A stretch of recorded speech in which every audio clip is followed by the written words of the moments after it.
जिन लोगों को rheumatoid arthritis है या कोई भी आर्थराइटिस है तो उसको हड्डी में सूजन हो जाता है। जैसे कि घुटना है, मान लीजिए ये घुटना है, ये है नी घुटना इसको बोलते हैं, यहाँ पर इसको सूजन हो जाता है, उसको साइड में सूजन हो जाता है। और जब वो चलता है तो आवाज़ खटखट का यहाँ से आएगा और यहाँ का पानी जो साइनोवियल फ्लूइड है वो खत्म हो जाता है और ख़त्म हो जाने से ये आपस में टकराता है जिससे कि वो काफ़ी दर्द होता है। इसी को बोलते हैं आर्थराइटिस, जिसमें कि डॉक्टर बोलेगा आपको कि नी रिप्लेसमेंट कर देते हैं, फल्ला कर देते हैं। लेकिन ये बीमारी की शुरुआत कहाँ से होती है? ये प्राय लोग ये सोचते हैं कि यहाँ का जो पानी खत्म हो गया है, इसका कारण क्या है, कौन पानी पी जाता है यहाँ का? ये बेसिकली हड्डी कमजोर पड़ने होता है।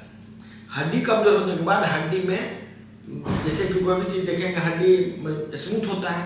जब हड्डी में कैल्शियम की कमी होगी या हड्डी में मिनरल डेफिशिएंसी हो जाएगा तो हड्डी में पतला पतला छेद हो जाता है।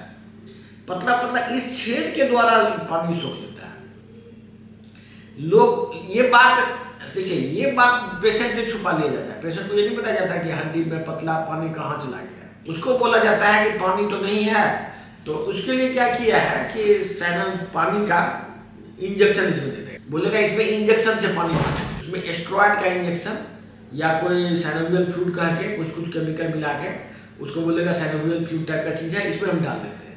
वो इंजेक्शन से उसमें डाल, नेचुरल सी बात है कि इंजेक्शन डालने से किसी को थोड़ा देर के लिए रिलीफ हो जाता है।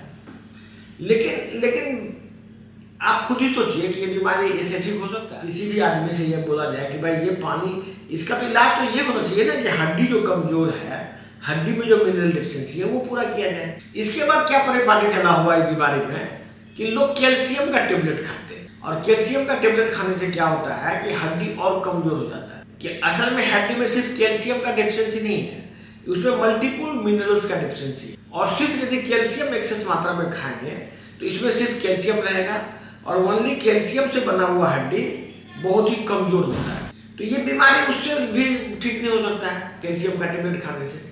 एक्चुअली में ओवरऑल न्यूट्रिशन जब इम्प्रूव होगा, जब शरीर में सब कुछ ठीक होगा, तभी ये भी ठीक होगा। इसीलिए यदि आपको हड्डी में दर्द है या रूमेटॉइड आर्थराइटिस है, रूमेटॉइड आर्थराइटिस और ऑस्टियोआर्थराइटिस में फर्क यही है कि ये ऑस्टियोआर्थराइटिस जैसे घुटना में हो गया, घुटना में सिर्फ रहेगा, बड़ा जॉइंट में हो गया। लेकिन रूमेटॉइड आर्थराइटिस में हर एक जॉइंट इन्वॉल्व हो जाता है, पूरे शरीर का हर एक जॉइंट। वो थोड़ा कम उम्र में शुरू, जैसे किसी को 10 वर्ष में 12 वर्ष में शुरू, और वो धीरे धीरे करके हर एक जॉइंट में इन्वॉल्व हो जाता है और पूरा जॉइंट ही स्टिक हो जाता है। ये भी ऑटोइम्यूनिटी बोलता है, ऑटोइम्यूनिटी से होता है। लेकिन नेचुरोपैथी के हिसाब से ये टोटल मिनरल डेफिशिएंसी है और ये डेफिशिएंसी इन द बोन है।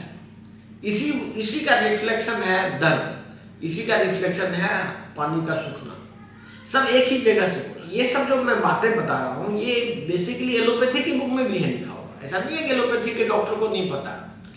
ये बेसिकली लोगों को ये जो सिम्टोमेटिक उपचार का जो परिपाटी चला हुआ है कि यदि कोई सिम्टम हो जाए, दर्द हो जाए, उसका जल्दी से कुछ दवा दे दो, दर्द ठीक। और बीमारी क्या है, क्यों हो रहा है, इस पर कोई ध्यान देने की बात आजकल नहीं हो रही है।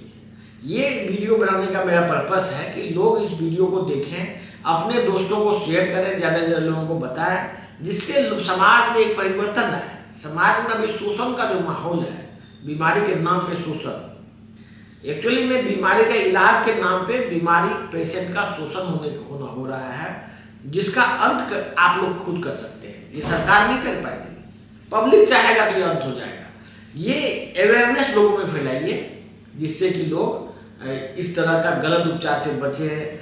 जो अभी नी रिप्लेसमेंट हो रहा है या झूठ फूस का लोगों को ये बताया जाता है कि बीमारी कभी ठीक नहीं होगा, इससे वो मायूस होकर मरीज का जीवन ही खत्म हो जाता है। वो सोचता है हम बीमारी ठीक नहीं होगा, हम बचेंगे ही नहीं तो मेरा जीवन तो व्यर्थ हो। तो ये निराशा से निकालने का एक तरीका है जिससे आप बाहर निकल सकते हैं।